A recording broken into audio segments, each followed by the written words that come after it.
मनोशिक्षा श्लोक नंबर 6 हम लोग अध्ययन करेंगे या श्रवण करेंगे गुरु वैष्णवों के कृपा से। उसके पहले हम गुरु वैष्णवों को की कृपा और उनकी आशीर्वाद ले लेते हैं। नमो विष्णुपदाय राधिकाय प्रियात्मने श्री श्रीमद् भक्ति वेदांत नारायणी इति नामिने श्री कृष्ण लीला कथाने सुदक्षम माधुर्य माधुर्य गुणैश्च युक्तम् वरं वरेण्यं पुरुषं महान्तं नारायणं त्वां शीर्षा नमामि। नमो विष्णुपदाय कृष्णपृष्ठाय भूतले श्रीमते भक्तिवेदान्त स्वामिनीति नामिने नमस्ते सरस्वती देवे गौरवाणी प्रचारिणे निर्विशेष शून्यवादी पाश्चात्य देशतारिणे ओम अज्ञानतिमिरान्धस्य ज्ञानञ्जनशलाकया चक्षुरुन्मीलितं येन तस्मै श्रीगुरुवै नमः। नमो महावदन्नाय कृष्णप्रेमपदायते कृष्णाय कृष्णचैतन्य नामने गौरत्वक्ष्वे नमः। आजानुलम्बिता भुजौ कनकौ बद्धातौ सङ्कीर्तनाय कपितरौ कमलाय अताक्षौ विश्वाम्भरौ द्विजवरौ जुगधर्मपालौ वन्दे जगत्प्रियकरो करुणा अवतारौ। मुखं करोति वाचालं पङ्गुलङ्घयतां गिरियत्कृपातमहं वन्दे परमानन्दमाधवम्। हे कृष्ण करुणा सिन्धु दीनबन्धु जगत्पते गोपेश गोपिकान्तो राधाकान्तो नमोऽस्तुते। तप्त काञ्चने गौराङ्गे राधे वृन्दावनेश्वरी वृषभानुसुते देवी प्रणमामि हरिप्रिये। श्री कृष्ण चैतन्य प्रभु नित्यानंद श्री अद्वैत गदाधर शिवासादि गौर भक्त वृंदा। हरे कृष्ण कृष्ण कृष्ण हरे हरे, हरे राम राम राम हरे हरे। सबसे प्रथम अस्माद्य परमाराध्य गुरुपाद पद्म ओम विष्णुपाद परमहंस स्वामी अष्टोत्तरो शतो नित्य लीला प्रविष्ट श्री श्रीमद् भक्तिवेदांत शिला नारायण गोस्वामी महाराज के चरणों में अनंत कोटि दंडवत प्रणाम अर्पण करता हूँ। ओम विष्णुपाद परमहंस स्वामी अष्टोत्तर शत नित्य लीला प्रवेश श्री श्रीमद् भक्तिवेदांत शिला स्वामी महाराज के चरणों में अनंत कोटि दंडवत प्रणाम अर्पण करता हूँ। समस्त गौड़िया वैष्णव आचार्यों के चरणों में अनंत कोटि दंडवत प्रणाम। उपस्थित आए सभी वैष्णव वैष्णवियों के चरणों में मेरा जथाजग्ध प्रणाम। तो आज एकादशी का भी तिथि है। जैसे एकादशी माधव तिथि भक्ति जननी हम लोग जानते हैं। आज कौन सा एकादशी है? कामदा। कामदा प्रभु जी। कामदा एकादशी के बारे में भी हम लोग थोड़ा श्रवण करेंगे। मे बी सेशन के आखिरी में थोड़ा एकादशी के बारे में, एकादशी के आज के महात्मा के, कामदा एकादशी के महात्मा के बारे में थोड़ा श्रवण करेंगे। और हम लोग अपना मन शिक्षा का जो नियम सेवा है उसको हम लोग अभी कंटिन्यू करते हैं। कल हम लोगों ने श्रवण किया अशश्चेष्टा कष्टप्रदा विकता पाशलभीर इह प्राकामान कामादि प्रकटा पथपति वयति करहि गले बद्ध वहन्ने हम इति बकाभिद वारत मापा गाने कुरु त्वं फुटकरन अवति स यथा त्वं मनः इतः। तो किस प्रकार से हमें हिपोक्रेसी और डुप्लीसिटी छोड़ना चाहिए और कैसे गुरु वैष्णव किस प्रकार से हमें ये जो कामनाएं रूपी आ, हमारे गले में जो फांस है उससे अगर हमें निकलना है तो कुरु त्वम फुटकरन, कैसे हमें गुरु वैष्णव के सामने जाके हमें रोना पड़ेगा, तभी जाके हम उससे उद्धार हमें हो सकता है। आज हम लोग 6 श्लोक की तरफ जाएंगे। 6, 7, 8, 9, 10, 11, 12। तो ऑलमोस्ट हाफ हो रहा है और आधा महीना भी हो रहा है। Hopefully by April will be able to finish. अरे चेतः प्रोद्यात् कपता कुटिनाति भर खरा शरन्मूत्रे स्नात्वा दहसि खतम आत्मानपम अपि मम सदा त्वं गंधर्व गिरिधारी पदा प्रेमा विलासत सुध बौधौ स्नात्वा स्वमपि नितरम माम च सुखया। तो बहुत ही स्ट्रांग और पावरफुल आज का ये श्लोक है। खासकर ये जो भक्ति राज्य में आगे बढ़ रहे हैं उनके लिए है मन शिक्षा ग्रंथ, कि किस प्रकार से हमें बहुत सुंदर हमें ये दिखा रहे हैं। हमें मन शिक्षा के द्वारा रघुनाथ दास गोस्वामी हम जैसे साधकों को हमें हमें आईना दिखा रहे हैं कि हम कौन से स्टेज में हैं, हम क्या है और कहाँ हमें जाना है, क्या हम करते हैं, क्या हमें नहीं करना है, और और क्या हमें करना है, इसके बारे में हमें आईना दिखा रहे। ये गुरु वैष्णव भी दिखा सकते हैं, क्योंकि उनके कृपा से अगर ये सब नहीं लाएंगे तो भक्ति का जो प्रेम रूपी जो धारा है वो हमारे हृदय में प्रज्वलित नहीं होगी। क्योंकि जब तक उसमें रस नहीं आएगा, रुचि नहीं आएगी, भाव नहीं आएगी, आदो श्रद्धा साधु संग भजन क्रिया अनर्थ निवृत्ति, फिर निष्ठा रुचि, ये जब तक उसमें रुचि नहीं आएगा, और रुचि इसलिए नहीं आएगा क्योंकि ये सब अनर्थ रहेंगे, तो हमारे हृदय में रुचि नहीं आएगी, भाव नहीं आएगा। जब तक हम भाव के स्टेज में नहीं पड़ेंगे तो हमें उसमें आनंद नहीं आएगा। हम अभी कर तो रहे हैं, लेकिन क्या वो रागानुग भजन है? क्या नेचुरली हम कर रहे हैं? कभी कभार आ सकता है थोड़ा बहुत नाम आभास, लेकिन नित्य फ्लोटिंग नहीं है। निरंतर क्या हमारे हृदय में भक्ति की धारा बह रही है? नहीं है। तो ये सब जो रघुनाथ दास गोस्वामी आज के श्लोक में हमें जो बताएंगे, ये सब उसके कारण है, क्या हमें नहीं नहीं करना और क्या करना है। तो यहाँ पे बता रहे हैं कि अरे चेतः, चेतः मतलब मन को भी बोलते हैं। बोले हे मन, चेतः शब्द चेतना, चेतन, वहां से भी आता है। अरे हे मन, तू क्या, बहुत स्ट्रांग वर्ड है, तू क्या गधे के मूत्र में नहा रहा है? हे मन, बोल रहे हैं गधे के मूत्र में नहा रहा है। कहाँ लिखा है? शरण मूत्रे स्नात्वा,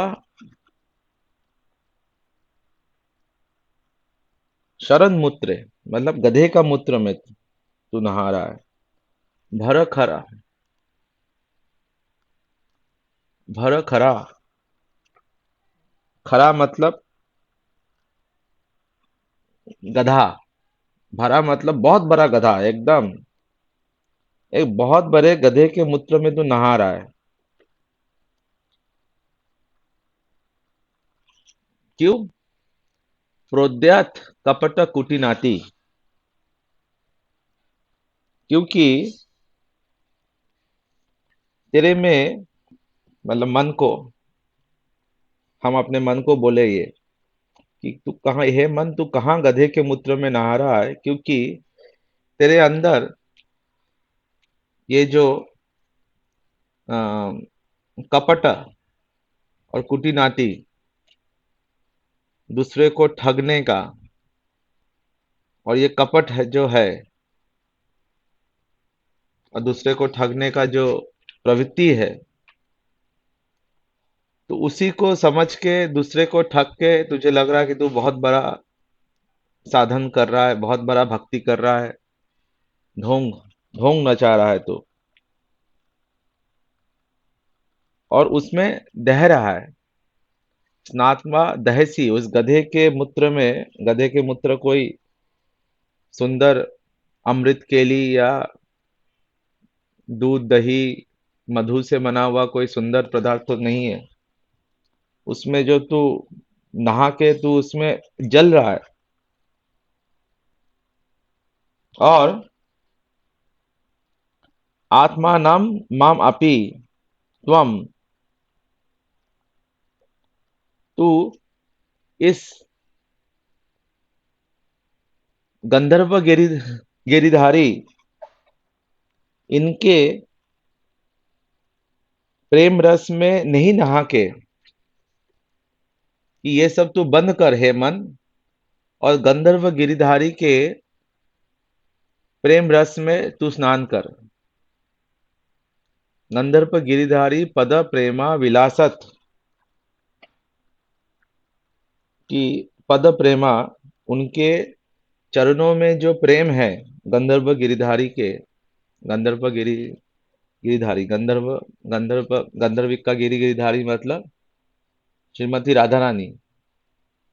जो गंधर्व शब्द आता है, गंधर्व शब्द मतलब जो संगीतकार है, या संस्कृत में हम देखेंगे गंधर्विक का मतलब जो संगीतकार है या जो गायक है। गंधर्व होते हैं ना, गंधर्व एक और लोक भी है, गंधर्व लोक। तो सबसे बड़े संगीतकार और गायक कौन है? श्रीमती राधा रानी। क्योंकि ये संगीत और सारे गुण वहीं से आए हैं, राधा रानी से। और उस अपने गुणों के द्वारा वो गिरिधारी को आकर्षण करती है।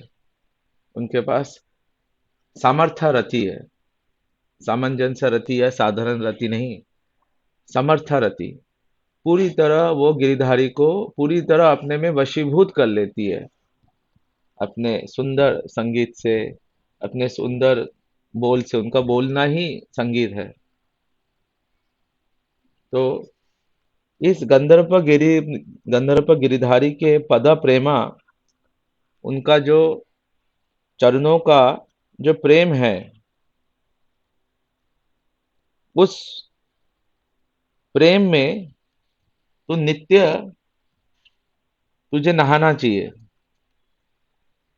स्वम अपि नितरम माम श सुखया, कि वहां पे नित्य गिरिधारी के चरणों के प्रेम में नित्य नहा के तू वहां पे आनंद में नहीं रह के तू क्या कर रहा है?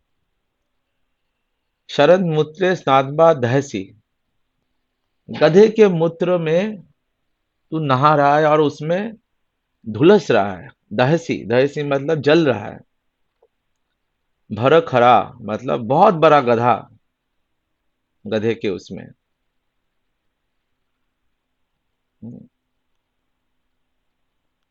तो ये हमारे शत्रु है, क्योंकि पिछले वाले श्लोक में हम लोगों ने एक शत्रु के बारे में बताया। जो डाकू, जब हमारे भौतिक अस्तित्व के रास्ते में जब हम लोग जा रहे हैं, तो एक बड़े डाकू हम हमारे गले में रस्सी पकड़ के हमें लेके जा रहे हैं।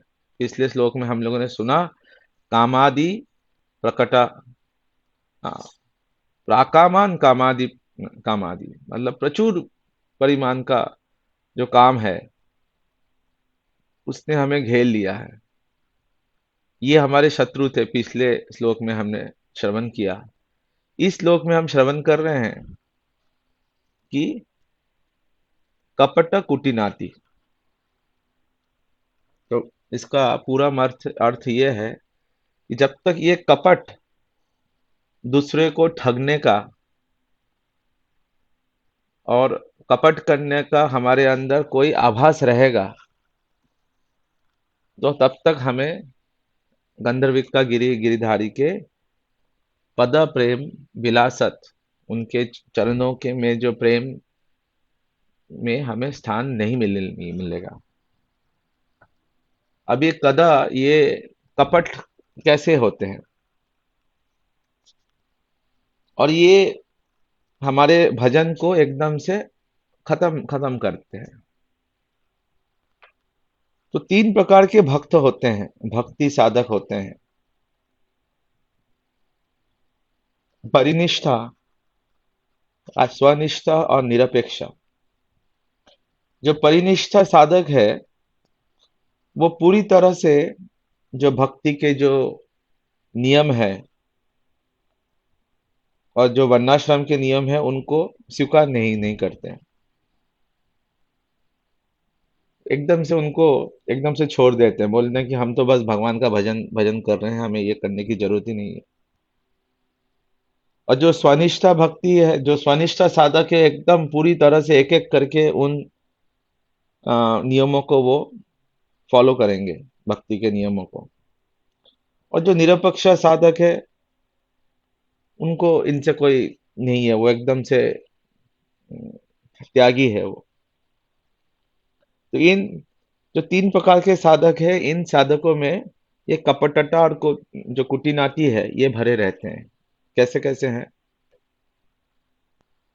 जो परिनिष्ठा साधक है, सबसे पहले उनमें इंद्रिय तृप्ति की भावना रहती है और वो साधन भक्ति के आड़ में, भजन के आड़ में इंद्रिय तृप्ति करते हैं।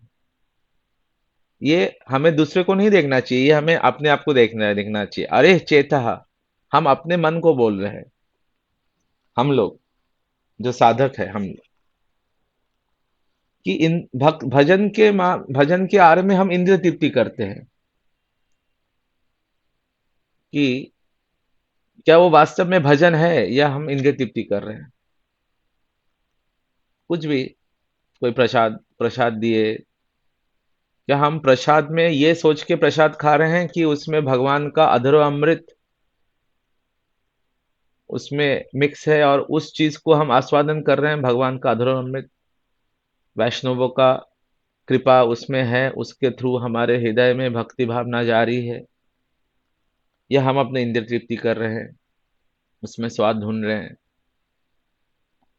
कोई भी चीज में ऐसे, ये तो जीवा का हो गया, शब्द स्पर्श कोई भी चीज में, या हम तीर्थ यात्रा करने जा रहे हैं, क्या हम भगवान की प्रसन्नता करने के लिए, वैष्णवों की सेवा के लिए, उन उस धाम की सेवा के लिए जा रहे हैं, या अपने अंदर घूमने में अच्छा लगता है इसलिए जा रहे हैं।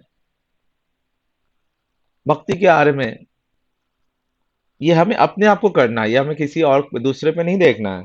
दूसरे पे देखेंगे तो फिर हम लोग भी उसी क्षेत्र में आ गए, कपटता और कुटिनाटी। ये हम मन शिक्षा साधकों को कर रहे हैं कि जब, क्योंकि ये तो हमारा अंदर का भाव है ना। हम सभी को बेवकूफ बनाएंगे, लेकिन चेत गुरु को कैसे बेवकूफ बनाएंगे? सूर्य, चंद्र, तारे, वायु, अग्नि, ये सब तो हमारे चारों तरफ है ना। ये सब साक्षी है हमारे सारे कर्मों का, एक एक कर्म के साक्षी है। जैसे पिछली बार हमने उदाहरण दिया था, इसी एकादशी, आज ही का एकादशी है। एक कोई ब्राह्मण था, मतलब एकादशी में वो निर्जला रखता है, लेकिन वो सभी को कपटता और कुटिनाटी, सभी को बेवकूफ बना रहा है, लेकिन बार बार गंगा स्नान करने जा रहा है, थोड़ा सा पानी पी रहा है, और बाद में भगवान ने उसका खोल लिया भांडा। मैं कुछ बोलने गया तो उसके मुंह से मछली निकल गया। तो ये सारे जो जल है, वायु है, अग्नि है, सूर्य है, चंद्र है, इनसे हम बच सकते हैं क्या? कोई भी हम कर्म करेंगे वो उनके साक्षी है। कोई भी कर्म हम किसी से छुपा नहीं सकते। हमारे मन में जो भाव आ रहा है किसी से छुपा नहीं सकते, भले ही हम संसार से उसको छुपा लेंगे। और हम किसी से छुपा भी लिए तो जो चेत गुरु जो अंदर बैठा है उसको, उससे उससे कैसे छुपाएंगे? पॉसिबल नहीं है। इसलिए भजन के आड़ में अगर कोई हम कपटता करते हैं, इंद्रिय तृप्ति करने की इच्छा करते हैं भजन के आड़ में, तो वो कपटता हो गया। फिर दूसरा दोष है इस परिनिष्ठि साधक का, कि बहुत बार हम लोग या मैं, कोई बहुत धनी या कोई महत्वपूर्ण कोई भक्त आएंगे तो उनको हम बहुत सेवा करेंगे। अरे ये बड़े भक्त है, ये है। हाँ, बढ़िया कपड़ा प्रेस करके आए हैं, एकदम धोती धोती में प्रेस किया हुआ है, आयरन किया हुआ है, एकदम तिलक लगा हुआ है, एकदम कपड़ा फपड़ा ये किया हुआ है एकदम। अरे कोई बड़े प्रभु जी है शायद। वो अच्छा है, उस पे हमें नहीं जाना चाहिए, देश और वेश पे, क्योंकि अल्टीमेटली वो देश वेश है। जैसे पुंडरीक विद्यानिधि भी ऐसे ऐशो आराम में रहते थे। जो मुरारी गुप्ता और गदाधर पंडित वहां गए, बोले कि हे चैतन्य महाप्रभु, आपने हमें कहाँ भेजा? वो तो सुंदर एकदम गद्दे में, सोने के तकिए में, पलंग में, ऐसे करके ये है। फिर चैतन्य महाप्रभु ने बोला कि तुम जाके अ, भागवतम का श्लोक श्लोक भरो, नटवर बपू अ, कर्णिकारायण, इस प्रकार से बताओ। भागवतम का श्लोक जैसे उन्होंने बताया तो एकदम पुंडरीक विद्यानिधि में अष्टकालीन भाव सारे उत्पन्न होते हैं, क्योंकि वो है विश्वानु जी, राधा राधा रानी के पिता, जो पुंडरीक विद्यानिधि के रूप में नवद्वीप में है। तो कभी कभार ऐसा देखने को मिलते हैं कि हाँ, यू नो, ड्रेस जैसा भी है तो इसलिए उस पे नहीं जाना चाहिए। लेकिन यहाँ पे कपटता कहाँ आती है? अगर हम कोई अ, अमीर कोई भक्त है या एकदम इन्फ्लुएंशियल भक्त है, उनका हम सेवा कर रहे हैं, लेकिन हमारे वृंदावन से रास्ते से कोई ब्राह्मण जा रहे हैं, उनको हम सेवा नहीं उनको हम उतना आदर नहीं दे रहे हैं। ये हो गया कपटता। हाँ, हम ऐसा होता है बहुत बार, मैंने देखा है, मैंने स्वयं देखा और मैंने स्वयं भी ऐसा करता हूँ। हाँ, ये बड़े वैष्णव। तो इस प्रकार से कपटता हो गया। अब ये भगवान से हमें सीखना चाहिए, कैसे भगवान ने सुदामा जी को किस प्रकार से, एक गरीब ब्राह्मण सुदामा को किस प्रकार से उन्होंने अपने आंचल से उनके चरणों का प्रख्यान कर रहे हैं। ना केवल स्वयं कर रहे हैं, अपने सारे रानियों को भी बोल रहे हैं इनको सेवा करो। सारे रुक्मणी आदि महालक्ष्मी उनके सुदामा के चरणों की सेवा में लगते हैं। युधिष्ठिर महाराज के यज्ञ में, राजसी यज्ञ में, भगवान स्वयं सारे ब्राह्मणों के चरणों की सेवा लेते हैं। तो वहां पे भगवान इस प्रकार से ये नहीं करते, लेकिन हम लोग कभी कभार इस प्रकार से भेदभाव करके करते हैं। ये भी एक कपटता है। फिर अपने जरूरत से ज्यादा धन इकट्ठा करना, ये भी एक कपटता है।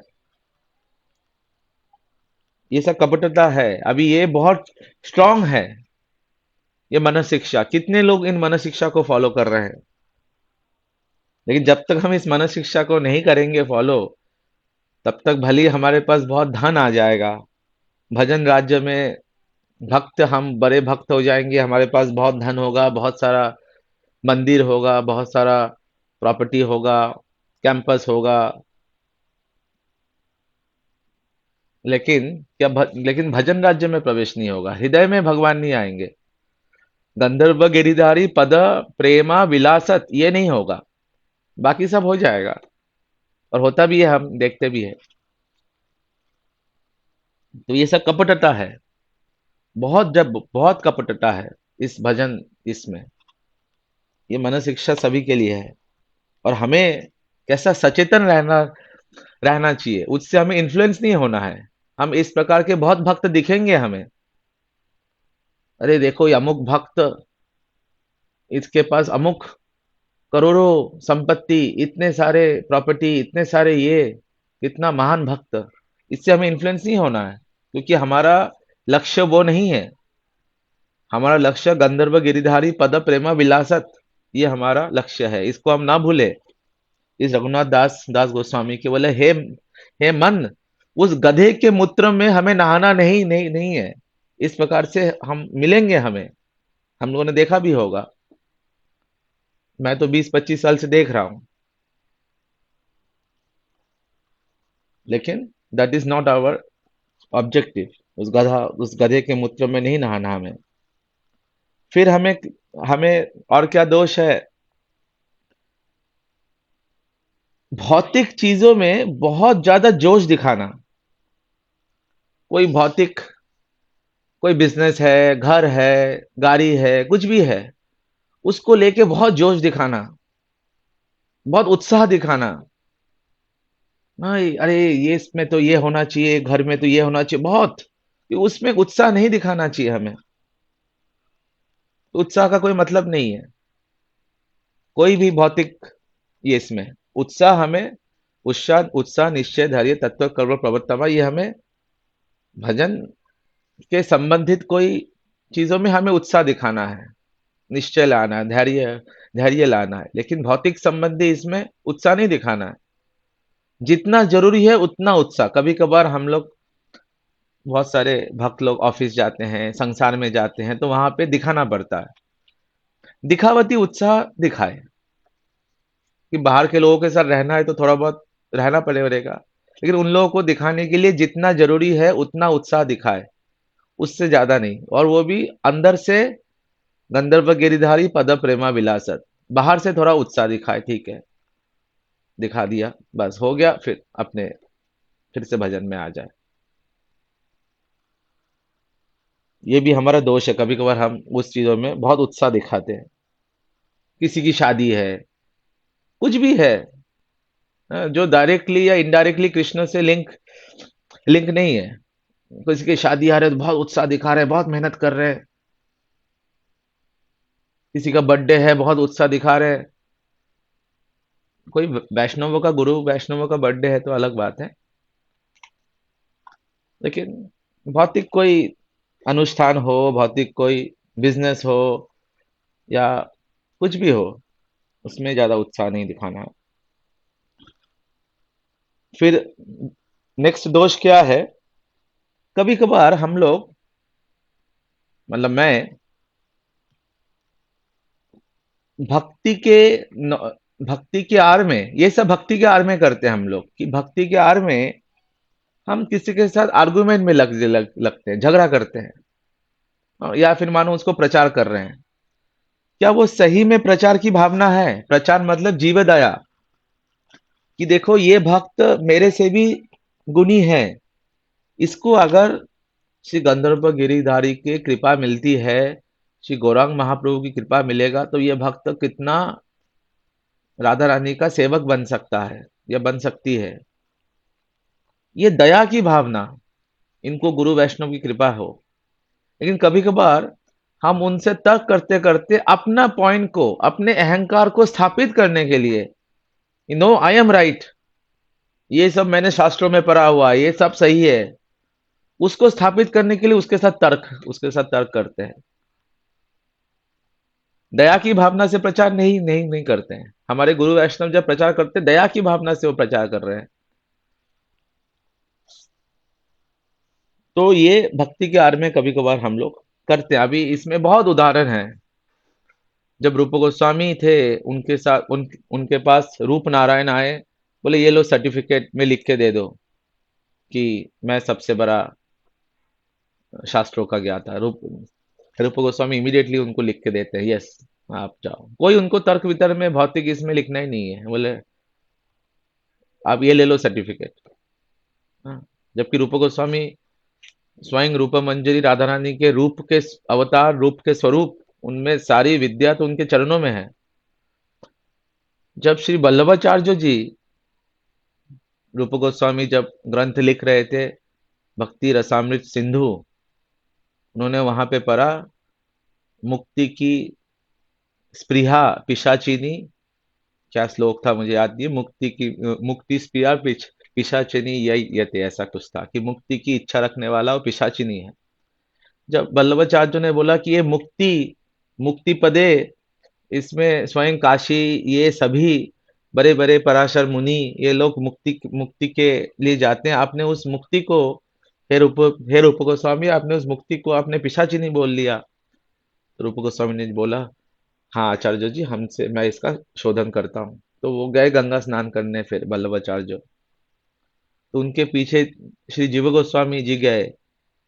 तो उस समय एक छोटे से बालक थे, और Vallabh Acharya is a acharya, is a big acharya, उनके इतने शिष्य, इतने बड़े, हाँ, उनका परंपरा। तो वहां पे एक छोटे से बालक, तो वो आके जीव गोस्वामी बोलते हैं कि अगर आपकी आज्ञा है तो मैं कुछ बोलूं। तो बोले हाँ बोलो। बोले कि मेरे गुरुदेव ने, उन्होंने बहुत सारे शास्त्रों के उदाहरण दिए, लेकिन मेरे गुरुदेव ने जो लिखा है, उन्होंने मुक्ति को पिशाचिनी नहीं बोला, मुक्ति की स्पृहा, मुक्ति की इच्छा रखने वाला, ये जो इच्छा है वो पिशाचिनी बोला। जब इस तरह से एक छोटे से बालक से वल्लभाचार्य ने ये सुना, तो, तो वल्लभाचार्य समझ गए कि ये, जब इनका छोटा सा ये बालक शिष्य ऐसा है, तो रूप गोस्वामी क्या होंगे। तो पूछे ये बालक कौन है तुम्हारा ये शिष्य। बोले ये जीव गोस्वामी है। फिर वल्लभाचार्य ने रूप गोस्वामी को बोले कि आपने जो लिखा उसमें कोई दोष दोष नहीं है।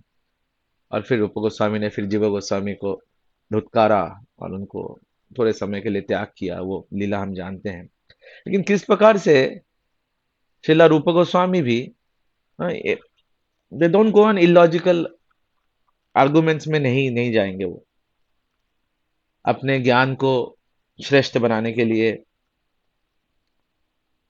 और जो चौथा, जो लास्ट जो दोष है कि सन्यासी का, या कोई सन्यासी का वस्त्र लेना, या सफेद वस्त्र लिया, या लाल, या फिर लाल वस्त्र लिया, या सन्यासी का वस्त्र लिया, क्यों?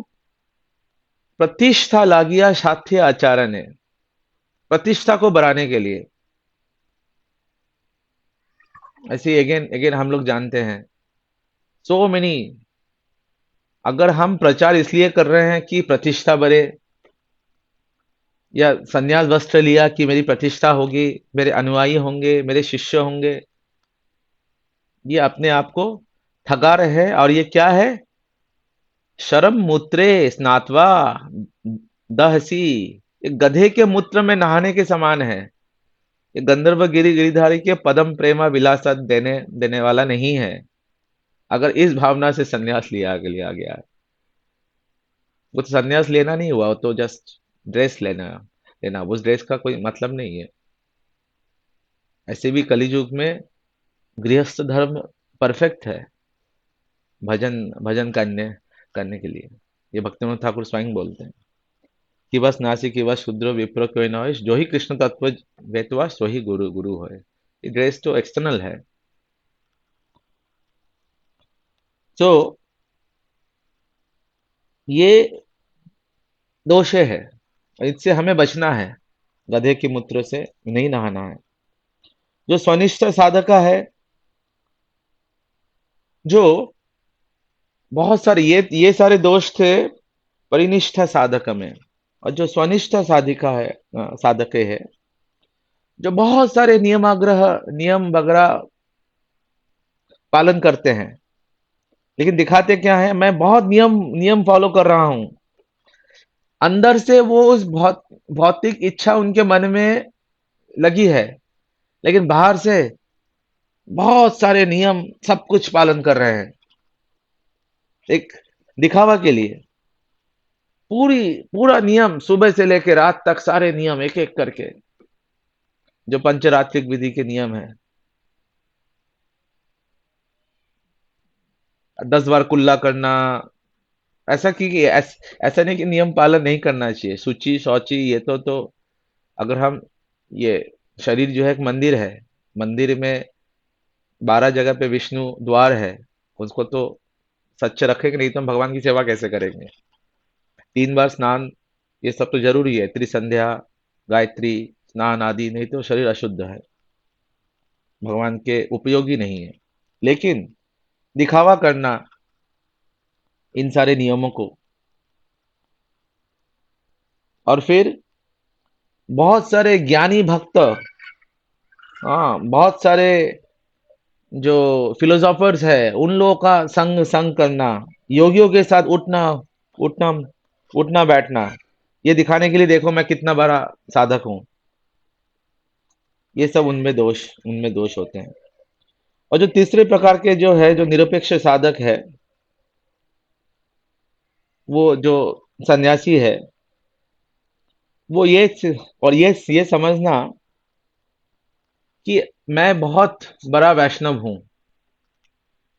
सन्यास सन्यास होने के बाद हमारे जैसे हमारे मठ में एक तीर्थ महाराज थे जो अभी नित्य लीला प्रविष्ट है। वो सन्यासी थे। सन्यास बस वेश था। वो ऐसे भागवत कथा बोलते थे कि जब वो भागवत बोलेंगे उनकी आंखों से निरंतर अश्रु अश्रु बहेगा। एक बार वो बर्मिंघम में आए थे, यूके में।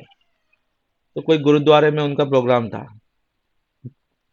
पहली बार फर्स्ट टाइम आए वो यूके में। तो एकदम बंगाल के हैं, एकदम गांव के हैं। जो सुंदरबन इलाका है बंगाल के, वहां से है। तो ऐसी ही है, गांव के छोटे बच्चे की समान है। उनका मन एकदम मन मन जो है बच्चे बचपन की तरह होना चाहिए। ये सरलता जब तक नहीं आएगी तब तक श्रीमती श्रीमती जी की कृपा नहीं होगी। हमारे पास बहुत पैसा अनुयायी हो जाएगा, बिल्डिंग प्रॉपर्टी, टेम्पल, मंदिर, ये हो जाएगा, लेकिन सरलता नहीं है तो गंधर्व गिरिधारी का कृपा नहीं होगी। तो बहुत ही सरल हृदय के ये वैष्णव सन्यासी थे।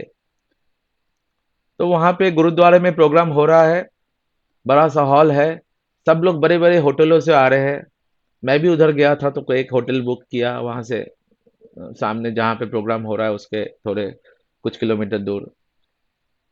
और वहां पे महाराज जी क्या कर रहे हैं, गुरुद्वारा में सुबह से भागवतम कथाएं 9 बजे। उसके बगल में अपनी चटाई बिछाई, वहीं पर वो सो गए।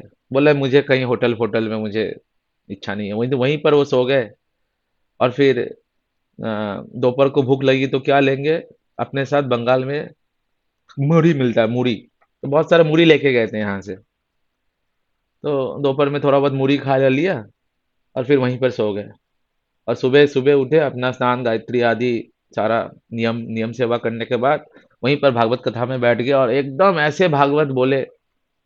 फिर वही, और जब यहाँ पे वो मठ में वो जब सेवा करते थे, एकदम कथा बोले, कथा से एकदम उतरे, एकदम कमर में गमछा बांध लिया। और गमछा बांध के सफाई कर रहे इधर, ए झाड़ू लगाओ झाड़ू लगाओ, ए प्रसाद लाओ खिचड़ी बनाओ। वो खिचड़ी जाके वहां पे कुकिंग कर रहे हैं, वहां पे झाड़ू लगा रहे हैं, वहां पे ये कर रहे हैं, सबको प्रसाद दे रहे हैं। फिर जब हवन का समय आ गया तो हवन कर रहे हैं पूरा, सुबह से लेके रात तक। और जब भागवत बोलना है तो भागवत भी बोल रहे हैं। उनके उनके उनके जैसा भागवत प्रचारक हमारे गुरुदेव भी, भक्तिवेदांत नारायण महाराज, उनको बहुत ही प्रेम करते थे। बहुत प्रेम प्रेम करते थे। जबकि वो एकदम ही कोई शिक्षा लेके नहीं आए थे। बहुत ही कम साल में ही वो मठ में आ गए थे। गुरुदेव के इतने प्रेम से वो तब सारा मंदिर वो अपने हाथों से बनाते थे। अभी तो सारे मंदिर जो बनाते हैं वो बड़े बड़े कंपनियां बनाती है, लेकिन उस समय भक्ति सिद्धांत महाराज के समय, हमारे गुरुदेव के समय, भक्ति प्रज्ञान केशव गोस्वामी महाराज के समय, ब्रह्मचारी लोग अपने हाथों से ईंट लेके आएंगे, मिट्टी लेके आएंगे, गंगा की मिट्टी से ईंट बना के मंदिर को बनाएंगे। खुद ही बनाते थे, सारे सेवा वो लोग खुद खुद करते थे। हमारे यहाँ पे राधे कुंज में भी प्रभु जी, जब रोटी, पहले रोटी सारे हाथ से बनती थी, अभी रोटी बनाने की वो आ गई है, ऑटोमेटिक मशीन। तो प्रभु जी बोल रहे अभी तो सब मशीन ही बना रहे हैं, सब कुछ प्रसाद भी मशीन ही बना रहे हैं, हमारा हमारा सेवा कहाँ रहेगा। तो उनका भी हमारे देखें सारे हमारे जो पहले पहले के जो हमारे गौड़िया वैष्णव का है, उनकी भाव ऐसा कि हम अपने हाथों से पैर से खुद से सेवा करें, भगवान की सेवा में नियुक्त हो, तभी तो इस शरीर का फायदा है। सारा मशीनी कर देगा तो हमें तो कृपा, मशीनी भगवान धाम में जाएगा। हम लोग बैठे बैठे कंप्यूटर में बस यहाँ पे टाइप टाइप करेंगे। तो ये बहुत सरल हृदय वाले ये वैष्णव थे, भक्ति वेदांत तीर्थ महाराज। तो ये जो भक्ति वेदांत शब्द है, ये भी हमारे परम गुरुदेव भक्ति प्रज्ञान केशव गोस्वामी महाराज द्वारा दिया गया है। He is the copy writer भक्ति वेदांत।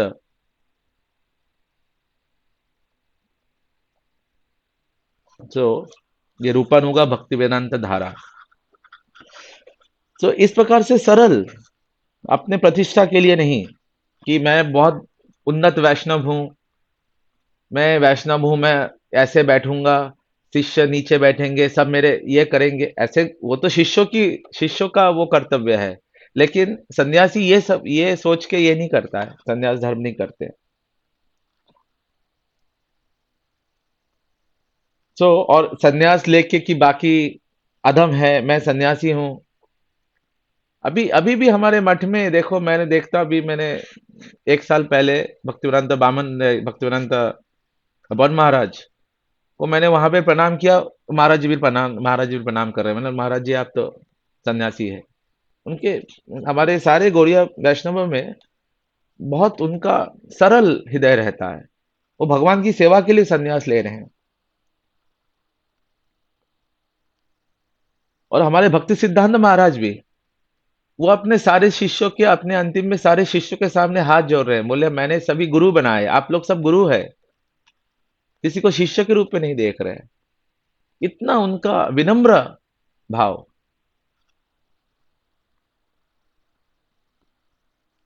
तो ये सब है, जो निरपेक्ष साधक है उनके ये सब दोष है। जरूरत से ज्यादा धन इकट्ठा करना, जरूरत से ज्यादा भौतिक वस्तुएं इकट्ठा करना,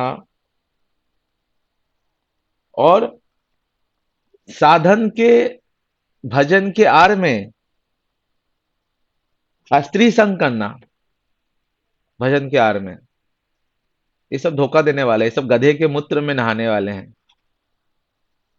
साधन के आड़ में स्त्री संग, या जो स्त्री है वो पुरुष संग करना, लक्ष्य वो है, लेकिन साधन भजन एक आड़ है। और जो भौतिक लोगों है उनसे एक घनिष्ठता बना के रखना, कि उनसे बहुत सारा पैसा आएगा, बहुत सारा डोनेशन आएगा, तो इस समय एक मित्रता, एक घनिष्ठता बना के रखना हूं। ये भी गधे के मूत्र में नहाने जैसा है। तो बहुत ही कठोर ये है, ये रघुनाथ दास गोस्वामी के, है ना। कुछ संस्था के लोग अगर इस ग्रंथ को पढ़ेंगे तो एकदम उनके हृदय को हिला देंगे। कि जैसे जब हमारे महाप्रभु भी राजा प्रतापरुद्र से नहीं मिल रहे थे, बोल रहे थे भली सांप के दांत तुमने तोड़ दिया।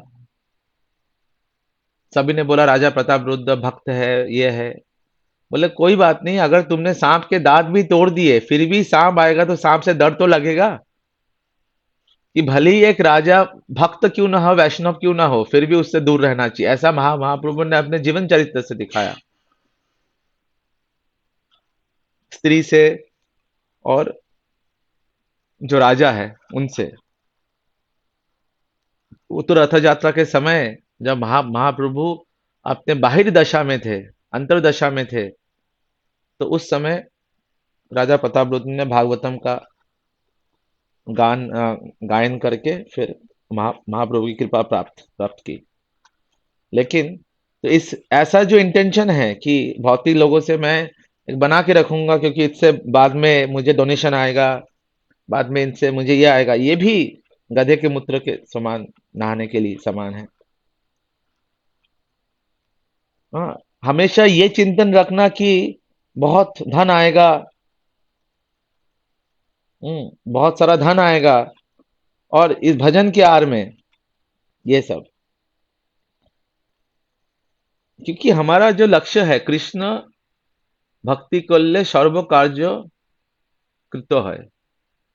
हम लोग, अगर हम कोई भजन करेगा राधा कृष्ण का मन से, भाव से, तो बाकी सारी चीजें ऑटोमेटिक आएगी।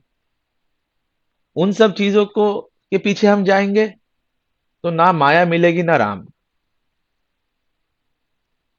That is the concept. तो इस प्रकार से ऐसे बहुत सारे दोष है, जिसमें हम लोग जाएंगे तो काफी समय हो जुट जाएगा। अभी ऑलरेडी समय थोड़ा सा हो गया और 5 मिनट बाकी है। तो गंधर्व का गिरिधारी के बारे में हम लोगों ने ज्यादा श्रवण किया नहीं। गंधर्वा मतलब श्रीमती राधिका, जो भगवान की स्वरूप शक्ति है। और गिरधारी, गिरधारा हमें पता है ब्रजेंद्र नंदन श्री कृष्ण, जो सर्वशक्तिमान है। तो उनके विशुद्ध चिद विलास में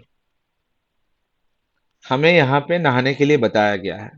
कैसे? मनसा कर्मा वाचा, मन से, कर्म से, वचन से उनके उनके विशुद्ध चिद विलास में हम लोग नहाएं, उनके चरण कमल का स्मरण करके। ऐसा रूप गोस्वामी अष्टभमाला में लिखते हैं, बहुत सुंदर सुंदर राधा रानी के बारे में वर्णन कर रहे हैं रूप गोस्वामी, कि राधा रानी के जो चरण है वो जो पिघले हुए सोना है, उनकी प्रकार उनकी कांति है श्रीमती राधिका के चरण। और राधा रानी के जो चक्षु है वो हमेशा चंचल है, और उनके जो चक्षु है वो एकदम अ, जो हंस या राजहंस के जैसे चक्षु होते हैं, एकदम लंबा, उस प्रकार से है। और बहुत चंचल है। क्यों? उनके जो आंखें हैं, क्यों? वो भगवान के दर्शन करने के लिए चंचल है। और उनका जो मुखारविंद है करोड़ों चंद्रमा के उजाले के समान है। और वो एक सुंदर सी जो नीली कलर की साड़ी वो पहनती है, जो एकदम मॉनसून के पहले जो बादल आते हैं उन वैसा उनका कलर होता है। ऐसा लग रहा है कि स्वयं कृष्ण को उन्होंने ऐसा पहना हुआ है। तो इस प्रकार से बहुत सारे सुंदर विवरण अष्टभमाला में शिला रूप गोस्वामी इनको देते हैं कि श्रीमती राधिका जो है, कैसे जो जैस्मिन फ्लावर है वो अपने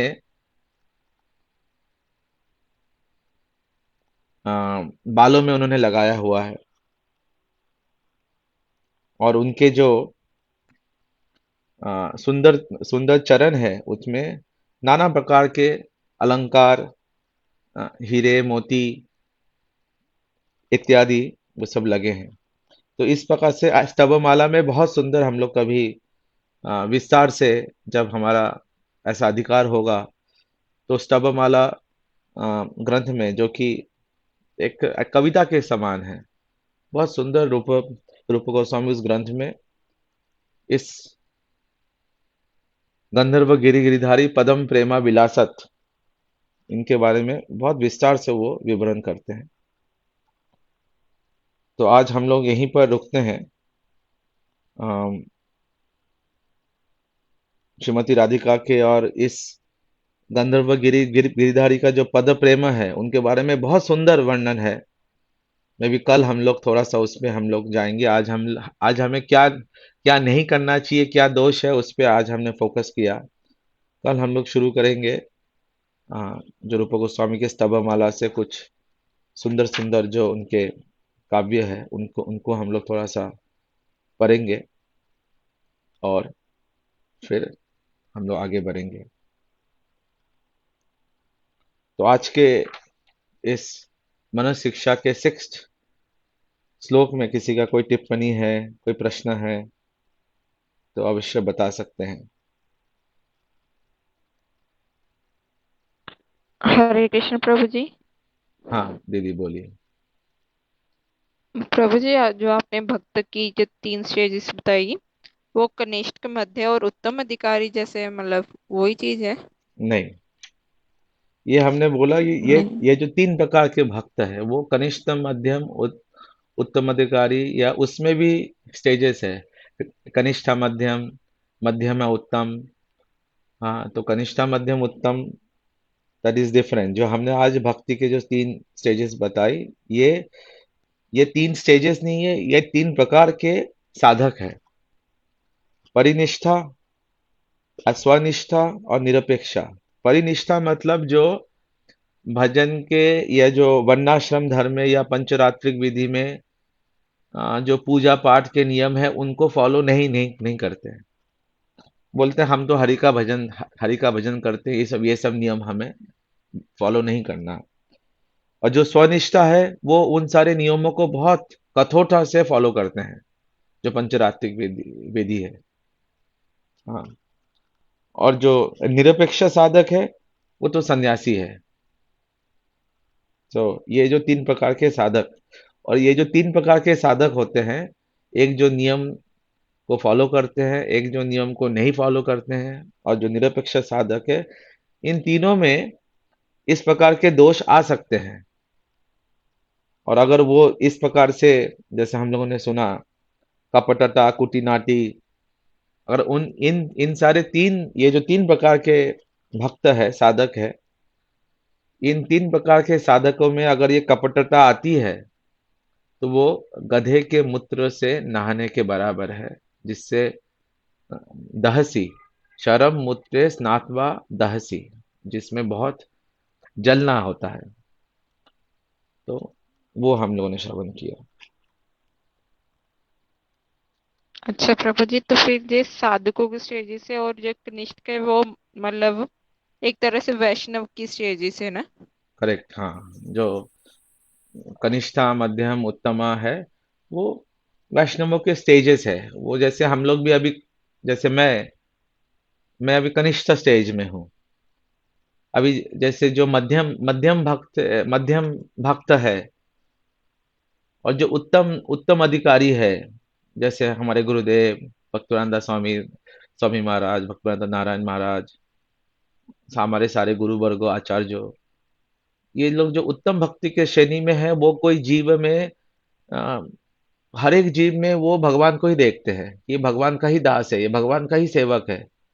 वो उत्तम उत्तम अधिकारी स्टेज में वो प्रचार कर ही नहीं सकते। जैसे भक्तिदान महाराज का भी ऐसा स्टेज हुआ था, किसी को प्रचार ही नहीं कर सकते। वो सभी सभी सभी जीवों में भगवान को देख रहे हैं, मतलब इनको इनको मैं क्या प्रचार करूंगा। लेकिन वो फिर मध्यम अधिकारी स्टेज में आते हैं। भले ही वो उत्तम वैष्णव है, लेकिन एक रोल को निभाने के लिए वो मध्यम अधिकारी स्टेज पे आते हैं। जैसे श्री चैतन्य महाप्रभु, वो वैष्णव में उत्तम अधिकारी के स्टेज में है, तो चैतन्य महाप्रभु कोई प्रचार कर ही नहीं पा रहे ना। कहाँ प्रचार कर पा रहे? गंभीरा में क्या प्रचार करेंगे? वो तो अष्टकालीन भाव में, ऐसे ही में कैसे प्रचार करेंगे? उत्तम अधिकारी स्टेज में प्रचार नहीं होगा। तो फिर वो मध्यम अधिकारी स्टेज पे आते हैं, जहां पे वो भेद करते हैं। वो भेद करते हैं, अच्छा ये इसको प्रचार करना है, ये कनिष्ठा है, इसको प्रचार करना है, ये विभाजन राज्य में नहीं आया, इसका श्रद्धा नहीं आया है, इसका रुचि नहीं आई है, इसमें इसमें बहुत सारे अनर्थ है। तो वो सब में मध्यम अधिकारी स्टेज में वही वैष्णव रोल देख के वो प्रचार करते हैं। तो जो उत्तम अधिकारी से मध्यम अधिकारी स्टेज में आके प्रचार कर रहे हैं, वो तो सही प्रचार है। और बहुत बार, बहुत टाइम हम लोग कनिष्ठ अधिकारी स्टेज में होके भी प्रचार करने का कोशिश करते हैं। अब कनिष्ठ अधिकारी में हम स्वयं ही कनिष्ठा में हैं। हम कनिष्ठ अधिकारी स्टेज में हम लोग अपने आप को आत्मा है यह भी समझ ही नहीं पाए। हम समझ रहे हैं हम स्त्री है, हम पुरुष है, हम अमुक है, हमारा ये घर है, ये हमारा गाड़ी है। हम अभी बॉडी लिस्ट का स्टेज में ही है, भक्ति का नियम कानून थोड़ा बहुत फॉलो कर रहे हैं, वो कनिष्ठ अधिकारी स्टेज में है। तो कनिष्ठ से मध्यम में जब हम जाएंगे, हाँ, फिर हम उसमें ये करेंगे। तो ये वो एक अलग अलग टॉपिक है, जो भक्तिविनोद ठाकुर वर्णन करते हैं कि किस प्रकार से हमें कनिष्ठ अधिकारी से कैसे ट्रीट करना चाहिए। हमें कोशिश करना चाहिए कि हम उत्तम रसिक वैष्णव, उनका हम संग करें, और मध्यम अधिकारी का भी हम लोग संग कर सकते हैं। और कनिष्ठ अधिकारी को दूर से हरे कृष्ण बस उनके साथ व्यवहार रखना है। लेकिन मध्यम अधिकारी के साथ हम संग करें या उत्तम अधिकारी के साथ, और अच्छा है उनका उनका हम लोग संग करें। तो वो वैष्णवों के स्टेजेस है। यहाँ पे जो हम लोगों ने श्रवण किया आज मनस शिक्षा में, ये जो साधक है, ये साधक जो तीन प्रकार के साधक होते हैं, उनके बारे में हम लोगों ने श्रवण श्रवण किया। और ये तीन तीन प्रकार के साधकों पे क्या क्या दोष आ सकती है, और ये सब कुटी नाटी अगर उनके मन में आ गया, तो उनको भगवान का प्रेम प्राप्त करना बहुत, इस भजन राज्य में प्रवेश करना मुश्किल होगा। ये श्रीमती राधिका जो जुगल किशोर का जो प्रेम है उनके हृदय में स्फुरित नहीं होगा, जब तक ये कुटी नाटी रहेगा ना हृदय में।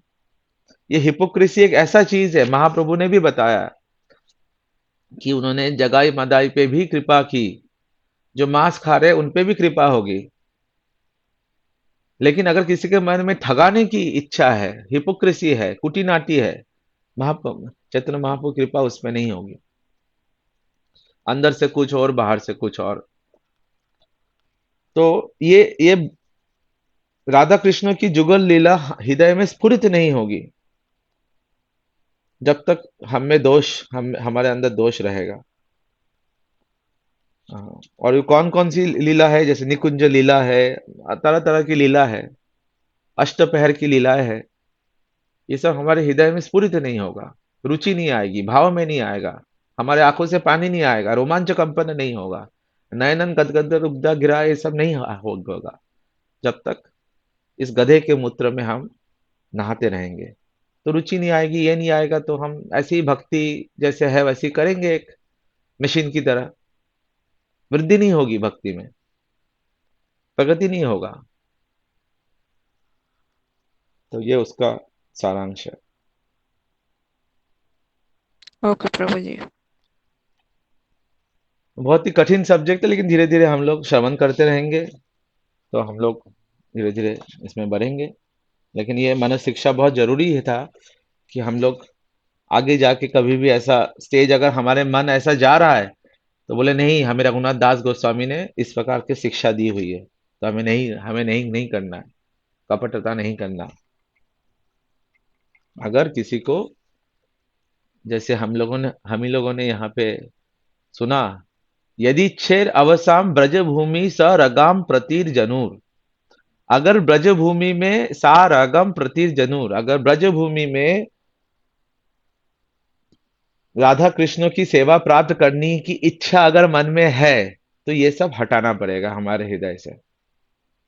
असद्वार्ता, वेश्यावृत्ति, अशस चेषा, कष्ट प्रदा, प्रोद्यम, कपट, कुटिनाटी, ये सब चीजें हमें हटाना पड़ेगा अगर ब्रजभूमि में राधा कृष्ण की सेवा की अभिलाष अगर हमारे हृदय में है तो।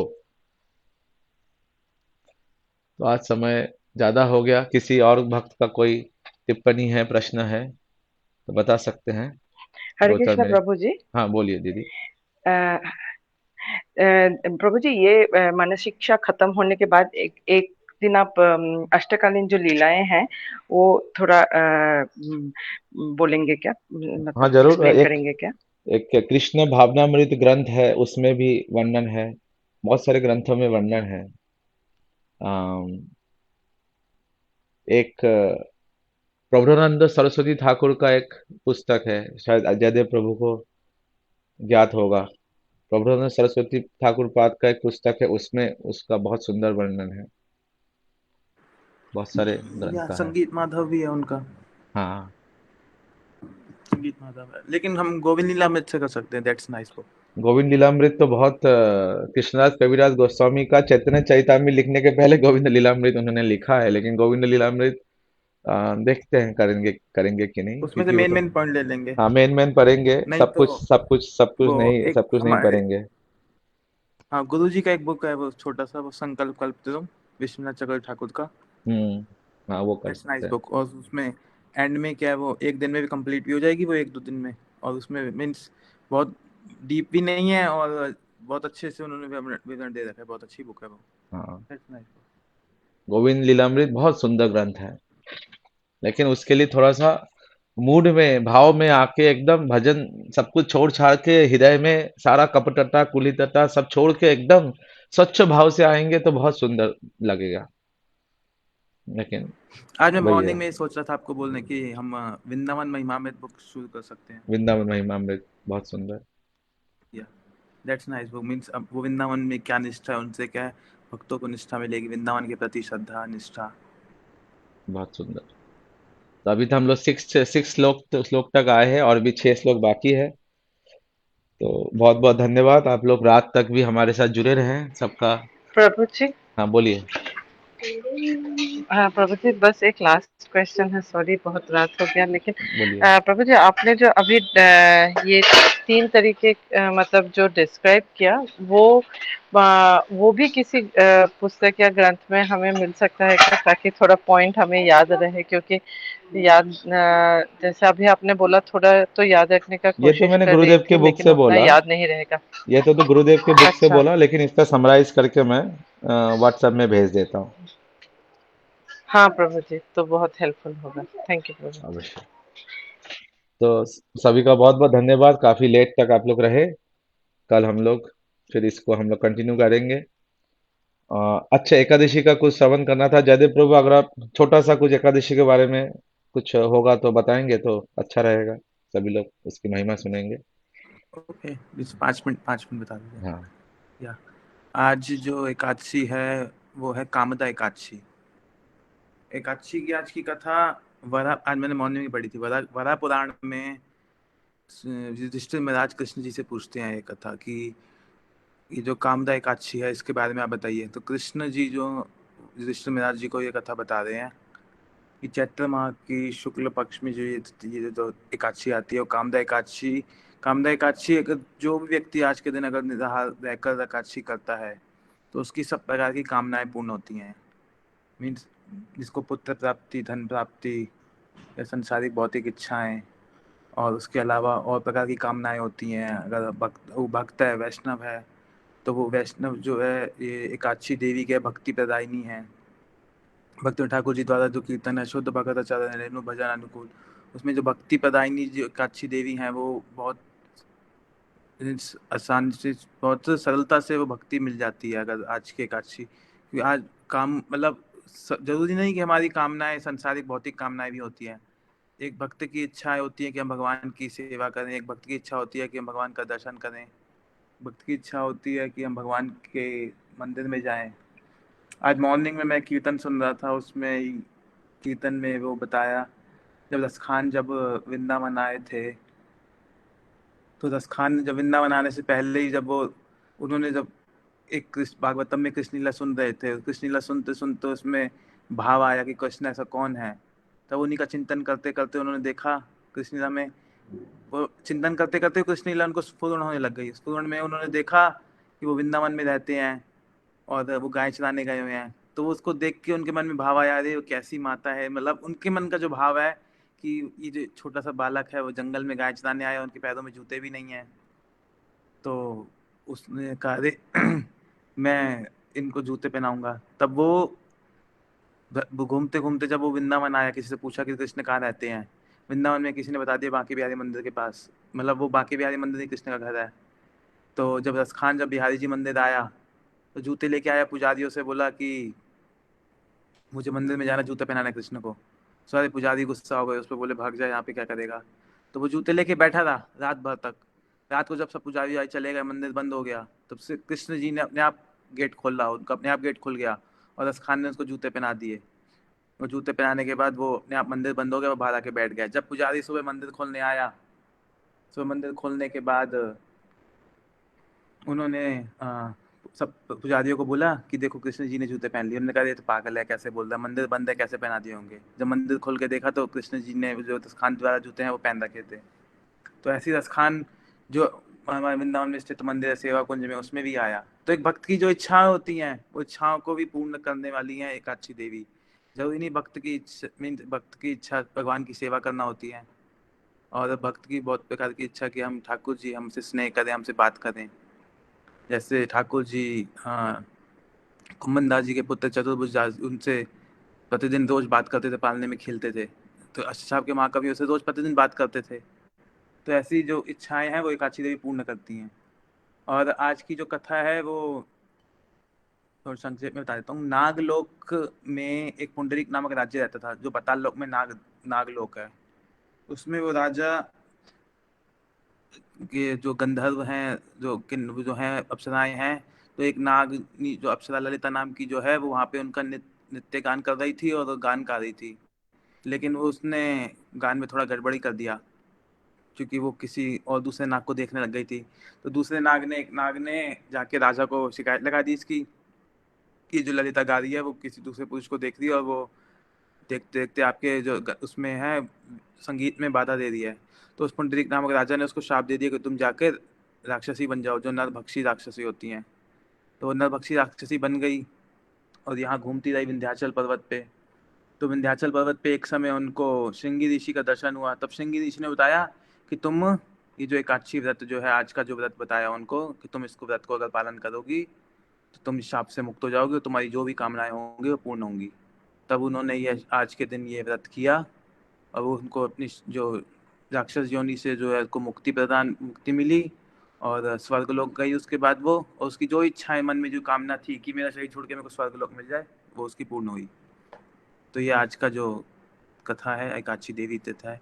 एकादशी देवी का तो वर्णन दादा रानी स्वयं करती हैं। तो एकादशी क्या है, हमारे महाप्रभु जी हमारी संप्रदाय में बहुत मुख्य है एकादशी देवी। एकादशी का पालन प्रतिदिन करना चाहिए। अगर संभव हो तो निराहार रहकर, नहीं संभव हो तो फल फ्रूट खाकर करना चाहिए, पर करना जरूर चाहिए। 8 वर्ष से 80 वर्ष तक के हर व्यक्ति को एकादशी का पालन करना चाहिए। पुराण में स्वयं नारद जी ने बताया ये बात। ठीक है, तो हम अब एकादशी के लिए और प्रतिदिन जो भक्ति ठाकुर जी द्वारा कीर्तन रचित है एकादशी का, वो एकादशी पे भी गान करना चाहिए, शुद्ध भक्त चरण रेणु का भजन अनुकूल। बहुत तो अब हम सुंदर। अगली एकादशी पे अगले अगले एकादशी में हम लोग उसी भजन से शुरू करेंगे। तो हाँ जी, आप लोगों का बहुत बहुत धन्यवाद। रात तक आप लोग हमारे साथ जुड़े रहें। निताई गौर प्रेमानंदी, हरि हरि बोल। एकादशी तिथि की जय हो। हरे कृष्ण। जय हरे हरि कृष्ण हरि प्रभु।